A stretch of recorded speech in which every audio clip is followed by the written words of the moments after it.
Chapter 2. Formation of the Russian Social Democratic Labour Party. Appearance of the Bolshevik and the Menshevik groups within the party. 1901 to 1904.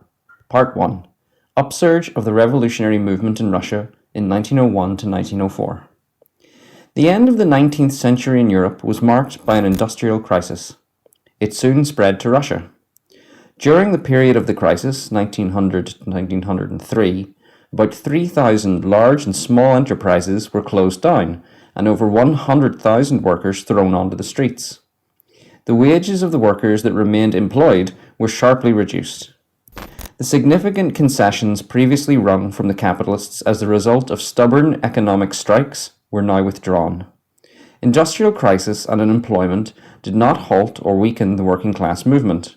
On the contrary, the workers' struggle assumed an increasingly revolutionary character. From economic strikes, the workers passed to political strikes, and finally to demonstrations, put forward political demands for democratic liberties, and raised the slogan, "Down with the Tsarist autocracy." A May Day strike at the Obukhov munitions plant in St. Petersburg in 1901 resulted in a bloody encounter between the workers and troops. The only weapons the 50 workers could oppose to the armed forces of the Tsar were stones and lumps of iron. The stubborn resistance of the workers was broken. This was followed by savage reprisals. About 800 workers were arrested, and many were cast into prison or condemned to penal servitude and exile. But the heroic Obukhov defense made a profound impression on the workers of Russia and called forth a wave of sympathy among them. In March 1902, big strikes and a demonstration of workers took place in Batum, organized by the Batum Social Democratic Committee. The Batum demonstration stirred up the workers and peasants of Transcaucasia. In 1902, a big strike broke out in Rostov-on-Don as well. The first to come out were the railwaymen, who were soon joined by the workers of many factories. The strike agitated all the workers. As many as 30,000 would gather at meetings held outside the city limits on several successive days. At these meetings, social democratic proclamations were read aloud, and speakers addressed the workers. The police and the Cossacks were powerless to disperse these meetings, attended as they were by many thousands. When several workers were killed by the police, a huge procession of working people attended their funerals the following day. Only by summoning troops from surrounding cities was the Tsarist government able to suppress the strike. The struggle of the Rostov workers was led by the Don Committee of the RSDLP. The strikes that broke out in 1903 were of even larger dimensions.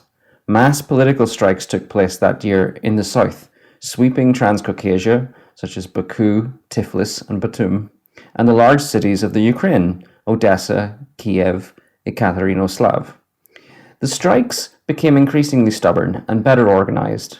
Unlike earlier actions of the working class, the political struggle of the workers was nearly everywhere directed by the social democratic committees. The working class of Russia was rising to wage a revolutionary struggle against the Tsarist regime.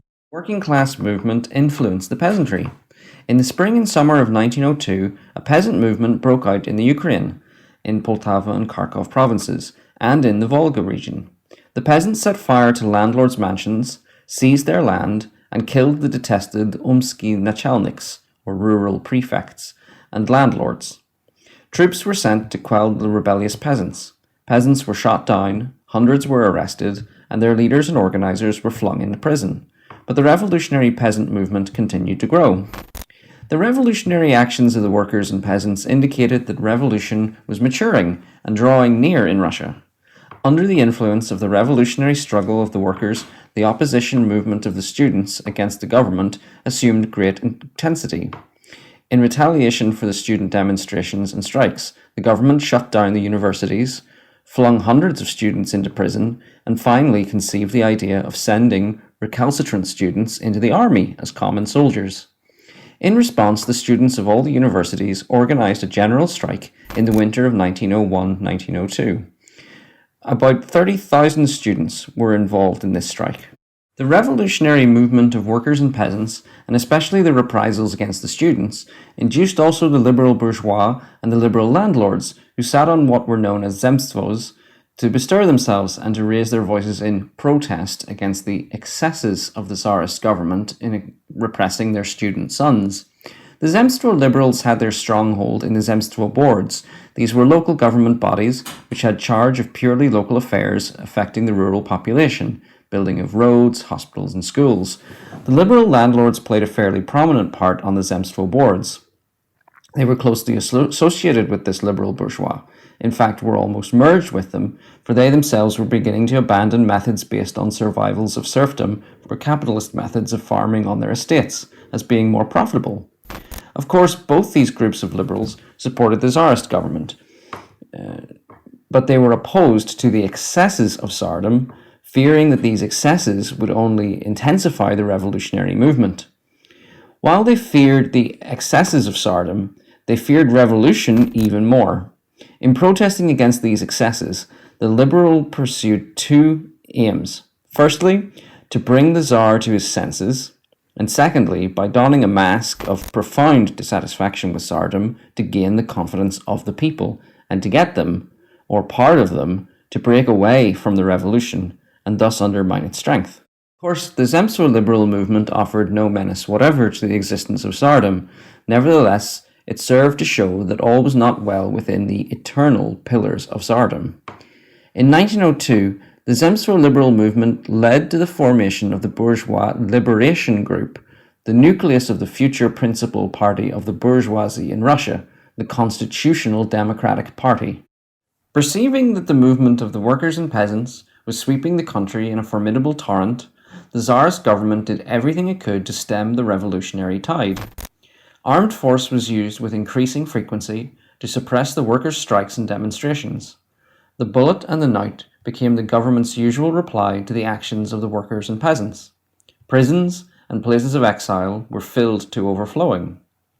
While tightening up the measures of repression, the Tsarist government tried at the same time to resort to other non-repressive and more flexible measures to divert the workers from the revolutionary movement.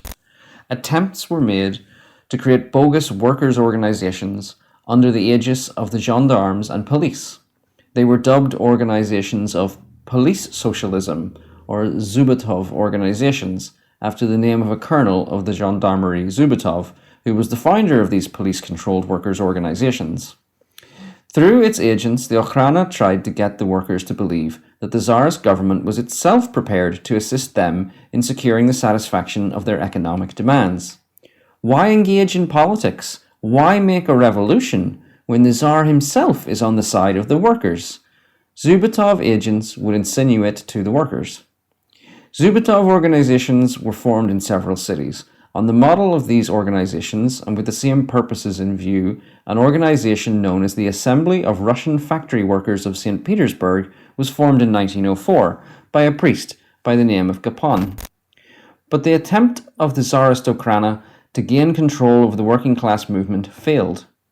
The Tsarist government proved unable by such measures to cope with the growing working class movement. The rising revolutionary movement of the working class swept these police-controlled organizations from its path.